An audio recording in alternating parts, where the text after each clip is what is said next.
Hello friends, स्वागत है आप सभी का स्पर्श के इस यूट्यूब चैनल में। करंट अफेयर्स के इस वीडियो सीरीज में आज हम छत्तीसगढ़ के परीक्षोपयोगी महत्वपूर्ण तथ्यों पर चर्चा करेंगे। इस वीडियो सीरीज में हम वीकली और मंथली करंट अफेयर्स पर चर्चा करते हैं और प्रश्नों के माध्यम से इनकी व्याख्या भी करते हैं। तो आइए आज का वीडियो शुरू करते हैं।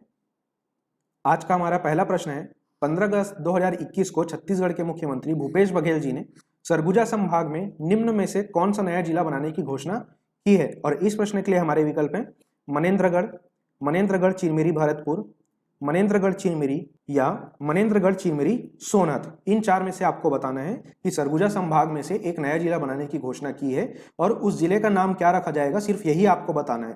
ठीक है, तो इस प्रश्न का सही जवाब है दोस्तों option number B, Manendragarh Chirmiri Bharatpur. दोस्तों, जब सरगुजा संभाग में नए जिले की बनाने की घोषणा की गई थी तब यह तय किया गया था कि उस नए जिले का नाम क्या रखा जाएगा, मनेन्द्रगढ़। लेकिन बाद में सरकार की तरफ से इस घोषणा में बदलाव करते हुए यह कहा गया कि इस नए जिले का नाम मनेन्द्रगढ़ नहीं अपितु मनेन्द्रगढ़ चिरमिरी और भरतपुर रखा जाएगा। इसलिए आप इसी नाम को ध्यान में रखिएगा। ठीक है, इसी बात को मैंने यहाँ पर लिखा हुआ है, आप इन चीजों को कॉपी में नोट भी बना सकते हैं। और एक चीज का ध्यान रखिएगा, यहाँ पे मैंने डेट मेंशन किया हुआ था क्वेश्चन में 15 अगस्त 2021। तो आप सभी को पता है कि इस दिन सिर्फ इसी नए जिले की बनने की घोषणा नहीं की गई थी, बल्कि पूरे छत्तीसगढ़ में 4 नए जिलों की बनाने की बात की गई थी, जिसमें से एक नए जिले का नाम आपको पता चल चुका है। वो क्या है? मनेन्द्रगढ़ चिरमिरी और भरतपुर। इसके अलावा जो अन्य नए 3 घोषित जिले हैं उनका नाम कुछ इस प्रकार है। एक होगा मोहेला मानपुर चौकी। इसका भी जब प्रारंभ में नाम सरकार की ओर से बताया गया था तो ये कहा गया था कि नए जिले का नाम होगा मोहेला मानपुर। बाद में इसमें करेक्शन करते हुए या अपडेट करते हुए कहा गया कि इस नए जिले का नाम मोहेला मानपुर चौकी रखा जाएगा। उसके बाद में जो एक और नए जिले की घोषणा की गई है उसका नाम है शक्ति। आप सभी ने सुना होगा, जांजगीर चांपा जिले का बहुत ही प्रसिद्ध स्थान है शक्ति। ये एक नया जिला बनेगा। इसके बाद में जो चौथा नया जिला है जिनके बनने की घोषणा अभी हाल ही में मुख्यमंत्री जी द्वारा की गई है वो है सारंगगढ़ बिलाईगढ़। अब एक चीज का आपको ध्यान में रखना है कि वर्तमान में छत्तीसगढ़ में अस्तित्व में 28 जिले हैं। बहुत से जो अध्यापक थे उन्हें मैंने देखा है और बहुत से करेंट अफेयर्स ग्रुप में मैंने देखा है कि छत्तीसगढ़ में नए जिलों की संख्या अभी से वो 32 बता रहे हैं, जो कि बिल्कुल गलत है। छत्तीसगढ़ में नए जिलों की संख्या 32 होगी जब चारों जिले अस्तित्व में आ जाएंगे। अभी आप 28 जिलों को ही ध्यान में रखिएगा। ठीक है, जब अस्तित्व की बात हम करेंगे तो 28 जिले ही हैं। इन फ्यूचर ये 32 होंगे। सिर्फ घोषणा मात्र करने से ही जिले अस्तित्व में नहीं आते हैं। अभी आप पेपर में रोज पढ़ रहे होंगे कि शक्ति जिले के अंदर में कितने तहसील होंगे, कितने पटवारी हल्के होंगे, उस कौन कौन सा एरिया रहेगा, सीमा क्या होगी, ठीक है, उसका जनसंख्या क्या होगा, कितने पुरुष हैं, कितने महिलाएं हैं, कितने बच्चे हैं। ये सारे जब जो टास्क है सरकार के द्वारा कंप्लीट हो जाता है उसके बाद में जिला अस्तित्व में आता है। कोई बहुत छोटा टास्क नहीं है, अस्तित्व में आने में थोड़ा सा समय लगेगा। इसलिए आप अभी 28 जिलों को ही ध्यान में रखिएगा। जैसे जैसे जिले अस्तित्व में आते जाएंगे वैसे वैसे हम जिलों की संख्या को अपडेट करते हुए चलेंगे। ठीक है, तो बढ़ते हैं हम अगले प्रश्न की ओर। हमारा दूसरा प्रश्न है, हाल ही में राज्य से किस शिक्षक को राष्ट्रपति पुरस्कार हेतु चयनित किया गया है। और हमारे विकल्प हैं डॉक्टर राकेश शुक्ला, डॉक्टर प्रमोद शुक्ल, श्रीमती रेशमा भारती या प्रोफेसर संजय साहू। इस प्रश्न का सही जवाब है दोस्तों option number B, doctor Pramod Shukla. अब डॉक्टर प्रमोद शुक्ल का नाम बहुत ही इंपॉर्टेंट है क्योंकि आप सभी को पता है यहाँ पर मैं बात कर रहा हूँ राष्ट्रपति पुरस्कार के लिए। और डॉक्टर प्रमोद शुक्ल जी का चयन हुआ है राष्ट्रपति पुरस्कार के लिए, जो कि पूरे छत्तीसगढ़ के लिए गौरव की बात है। और इसलिए भी गौरव की बात है कि देश भर से कुल 44 शिक्षकों का चयन राष्ट्रपति पुरस्कार के लिए किया गया है, जिसमें से छत्तीसगढ़ से एकमात्र चयनित शिक्षक हैं डॉक्टर प्रमोद शुक्ल जी। और डॉक्टर प्रमोद शुक्ल जी कहां पर अपना अध्यापन कार्य दे रहे हैं तो बस्तर जिले के अंतर्गत एक क्षेत्र आता है करपावंड, वहां के स्कूल में डॉक्टर प्रमोद शुक्ल जी शिक्षक हैं। तो इनका नाम आप इस वर्ष के राष्ट्रपति पुरस्कार के लिए बिल्कुल ध्यान में रखिएगा। बढ़ते हैं अगले प्रश्न की ओर। हमारा तीसरा प्रश्न है, हाल ही में राज्य के किसानों को राजीव गांधी किसान न्याय योजना के तहत दूसरी किश्त में कितनी राशि का भुगतान किया गया है। दोस्तों यहाँ पर ध्यान दीजिएगा, सवाल में मैं ये पूछ रहा हूं कि दूसरी किश्त में कितनी राशि का भुगतान किसानों को किया गया है। और विकल्प आपके सामने है 1500 करोड़, ऑप्शन बी में है 1520 करोड़, ऑप्शन सी है 1522 करोड़ और ऑप्शन डी में है 1200 करोड़ रुपए। इस प्रश्न का सही जवाब है दोस्तों ऑप्शन नंबर सी, 1522 करोड़ रुपए।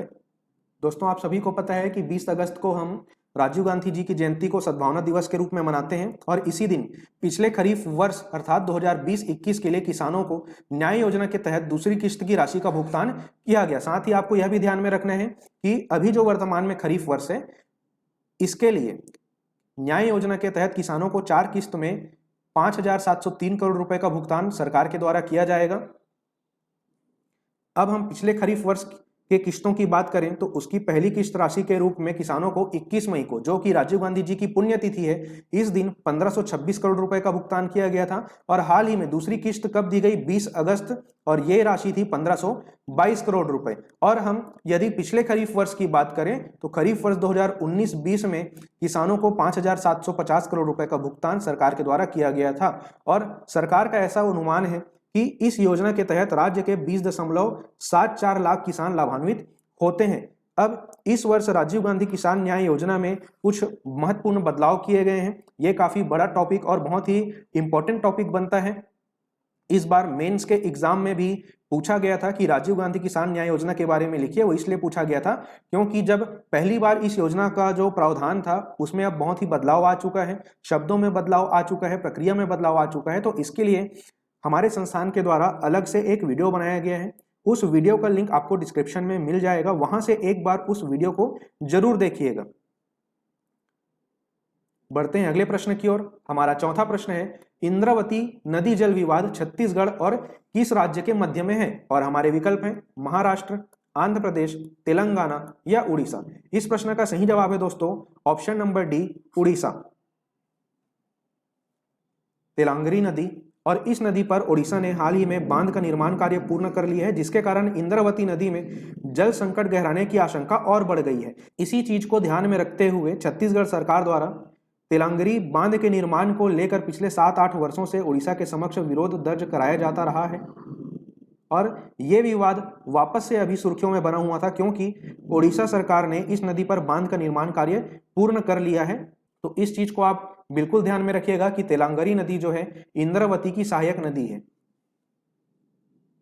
बढ़ते हैं पांचवें प्रश्न की ओर। हाल ही में वर्चुअल स्कूली शिक्षा का प्रारंभ कौन सी कक्षा के विद्यार्थियों के लिए प्रारंभ किया गया है? और हमारे विकल्प हैं 11वीं से 12वीं, 9वीं से 12वीं, 10वीं से 12वीं या 6वीं से 12वीं।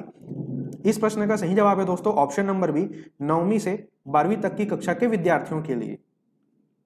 दोस्तों सबसे पहले तो आपको यह समझना है कि वर्चुअल स्कूल आखिर होता क्या है। तो इसकी चर्चा तब शुरू हुई थी जब अभी कोरोना महामारी के कारण सारे जो शैक्षणिक संस्थान थे वो बंद थे। इसलिए स्कूल शिक्षा विभाग ने कोविड-19 महामारी के चलते विद्यालयों में नियमित अध्यापन कार्य बंद होने के कारण वर्चुअल स्कूल की स्थापना की है। क्योंकि ये वर्चुअल स्कूल है इसलिए देश के किसी भी राज्य के विद्यार्थी यहाँ पर अपना ऑनलाइन अध्ययन कर सकते हैं। अब सबसे महत्वपूर्ण बात यह है कि छत्तीसगढ़ सरकार ने यह दावा किया है कि यह देश का पहला वर्चुअल स्कूल है। इसलिए आपको इसको ध्यान में रखना है कि देश का पहला वर्चुअल स्कूल कौन से राज्य में खोला गया है, तो ये छत्तीसगढ़ राज्य में खोला गया है। और इस वर्चुअल स्कूल में 9वीं से 12वीं तक की कक्षा के विद्यार्थियों को दाखिला दिया जाएगा।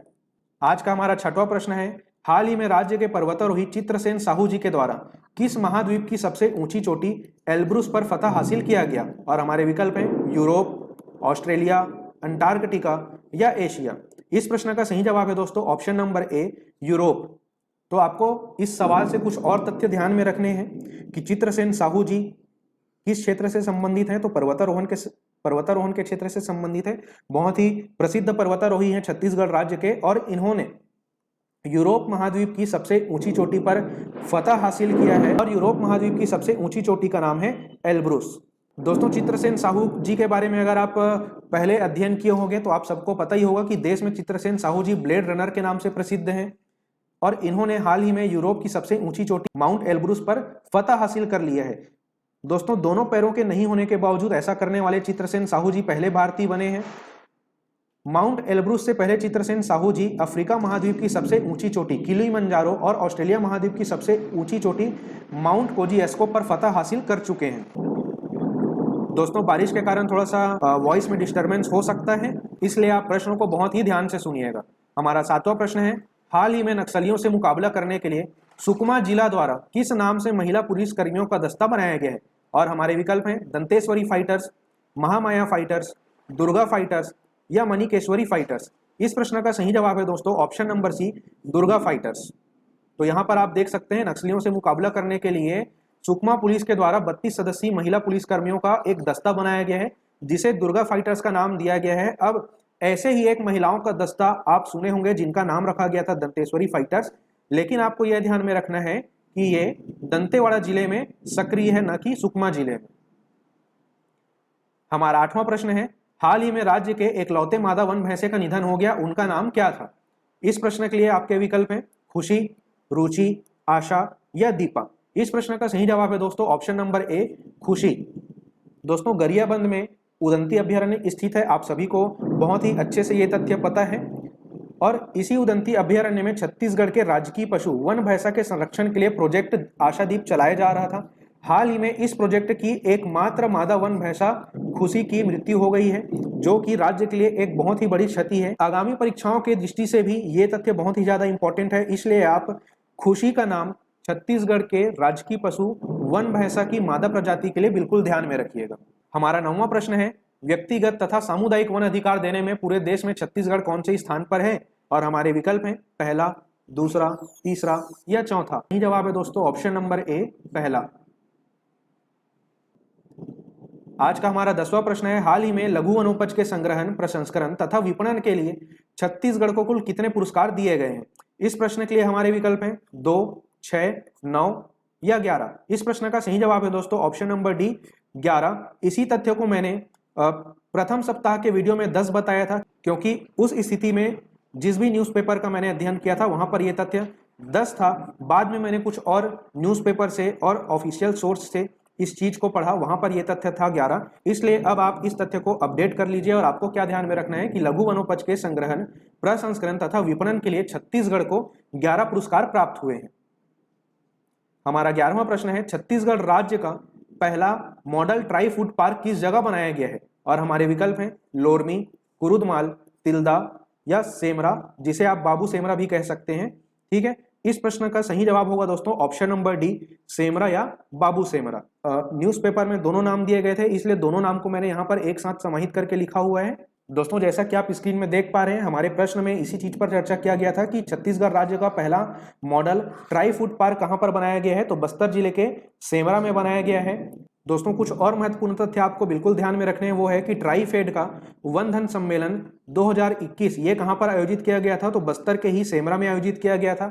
अब ट्राईफेड का आपको फुल फॉर्म ध्यान में रखना है, क्योंकि कभी भी एग्जाम में ऐसे तथ्य पूछे जाते हैं कि ट्राईफेड का फुल फॉर्म क्या है, या कुछ और जो संस्थान रहते हैं या कुछ ऐसे इंस्टीट्यूशन रहते हैं जिनका एक्रोनिम्स या सिनोनिम्स देके आपको फुल फॉर्म के बारे में बिल्कुल पूछा जाता है। तो ट्राईफेड का यहाँ पे फुल फॉर्म होगा the tribal cooperative marketing development federation of India. इस तथ्य के बारे में मैं पिछले कुछ महीनों के वीडियोस में भी चर्चा कर चुका हूं। जो अभ्यर्थी हमारे टेलीग्राम से नियमित रूप से बहुत पहले से जुड़े हुए हैं वो इसके बारे में बहुत ही डिटेल से जानते होंगे। और ट्राईफेड को हम हिंदी में क्या कहते हैं, भारतीय जनजाति सहकारी विपणन विकास परिसंघ, और इसकी स्थापना वर्ष 1987 में की गई थी। आपको और क्या चीज ध्यान में रखना है कि ट्राईफेड का मुख्यालय कहाँ स्थित है, दिल्ली में स्थित है, और साथ ही ट्राईफेड के देश भर में 13 क्षेत्रीय कार्यालय भी स्थित है। हमारा 12वां प्रश्न है, छत्तीसगढ़ सरकार ने वर्तमान खरीफ वर्ष में सूखा प्रभावित किसानों को कितने रुपए की मदद राशि देने की घोषणा की है? और हमारे विकल्प हैं 9,000 रुपए प्रति एकड़, 8,500 रुपए प्रति एकड़, 8,800 रुपए प्रति एकड़ या 7,500 रुपए प्रति एकड़। इस प्रश्न का सही जवाब है दोस्तों ऑप्शन नंबर ए, 9,000 रुपए प्रति एकड़। हमारा 13वां प्रश्न है, निम्न में से किन्हें राष्ट्रीय महापौर संघ के कार्यकारी समिति का सचिव चुना गया है? और हमारे विकल्प हैं देवेंद्र यादव, मधु किन्नर, प्रमोद दुबे या एजाज ढेबर। इस प्रश्न का सही जवाब है दोस्तों option number D, Ejaz Dhebar. दोस्तों आप सभी एजाज ढेबर जी के बारे में बिल्कुल जानते होंगे। एजाज ढेबर जी वर्तमान में रायपुर नगर निगम के महापौर हैं और साथ ही छत्तीसगढ़ महापौर संघ के वर्तमान अध्यक्ष भी हैं। ये दो तथ्य आप पहले से जानते होंगे। और हाल ही में एजाज ढेबर जी को राष्ट्रीय महापौर संघ के कार्यकारी समिति का सचिव बनाया गया है। ये तथ्य आप अपडेट कर लीजिएगा। बढ़ते हैं अगले प्रश्न की ओर। हमारा 14वां प्रश्न है, छत्तीसगढ़ के किस चिड़ियाघर में विलुप्त प्राय प्रजाति के कृष्ण मृगों को रखा गया है? और हमारे विकल्प हैं मैत्री बाग भिलाई, जंगल सफारी नवा रायपुर, नंदन वन रायपुर या कानन पेंडारी बिलासपुर। इस प्रश्न का सही जवाब है दोस्तों ऑप्शन नंबर ए, मैत्री बाग भिलाई। आज का हमारा 15वां प्रश्न है, छत्तीसगढ़ के 4 पर्वतारोही जिनका नाम इस प्रकार है, चंद्रशेखर सिंह, विभा धनकर, गुंजा सिन्हा और दीप शिखा सिन्हा, इन्होंने हिमाचल प्रदेश के किस चोटी पर फतह हासिल कर तिरंगा लहराया है? और हमारे विकल्प है यूनाम चोटी, मिलाम, बंदर पूंछ या त्रिशूल। इस प्रश्न का सही जवाब है दोस्तों ऑप्शन नंबर ए, यूनाम चोटी, जो कहां पर स्थित है? हिमाचल प्रदेश में स्थित है। और यहां पर ही छत्तीसगढ़ के 4 पर्वतारोही जिनका नाम इस प्रकार है, चंद्रशेखर सिंह, विभा धनकर, गुंजा सिन्हा और दीप शिखा सिन्हा, इन्होंने फतह हासिल कर तिरंगा लहराया। और बाकी के विकल्प में जो ये 3 चोटियों के नाम आप देख रहे हैं, जिनमें एक है मिलाम, दूसरा है बंदर पूंछ और तीसरा है त्रिशूल, ये सभी हिमाचल प्रदेश में नहीं बल्कि उत्तराखंड राज्य में स्थित है।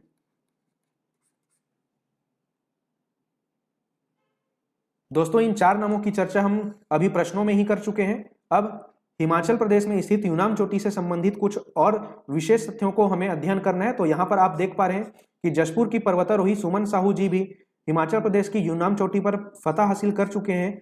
और सुमन साहू जी से संबंधित एक और बहुत ही महत्वपूर्ण बात यह है कि सुमन साहू जी राज्य की पहली पर्वतारोही है जिन्होंने अल्पाइन माउंटेनियरिंग तकनीक से इस पर्वत चोटी पर चढ़ाई की थी। दोस्तों आज के वीडियो में सिर्फ इतना ही। जल्द मिलेंगे आपसे आगामी करंट अफेयर्स की खबरों के साथ। इस वीडियो को अंत तक देखने के लिए आपका धन्यवाद।